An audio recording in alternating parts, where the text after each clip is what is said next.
आज हम आपको बताने वाले हैं कि आप जल्दी से जल्दी अंग्रेजी कैसे सीख सकते हैं। चलिए, जो आपको इस साइड में चार्ट दिख रहा है, इसमें आपको कई वोकैब मिल जाएँगे, जिसे आप वर्ब कहते हैं।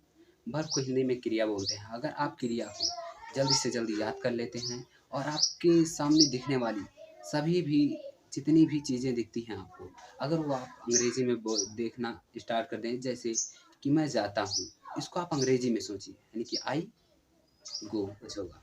अगर वह बाज़ार जाता है तो ही गोज़ होगा। समझ में आया? He goes to market. Okay? तो अपने आस-पास की दिखने वाली सभी चीज़ों को आप अंग्रेजी में सोचना शुरू कर दीजिए। जैसे आपको कुर्सी का काम है, तो आप कुर्सी मत बोलिए, चेयर। क्या बोलेंगे? चेयर। अगर वो भी नहीं समझ में आ रहा, किसी को बुलाना है, जैसे बोलना है उसे बुलाओ, कॉल हिम, उससे पूछो, आस्क हिम, जाओ, गो, यहाँ से जाओ, गेट आउट, इधर आओ, कम हियर। इस तरह के आपको बोलते रहना है। अगर आपने ठान लिया है तो आपको अंग्रेजी सीखने से कोई नहीं रोक सकता।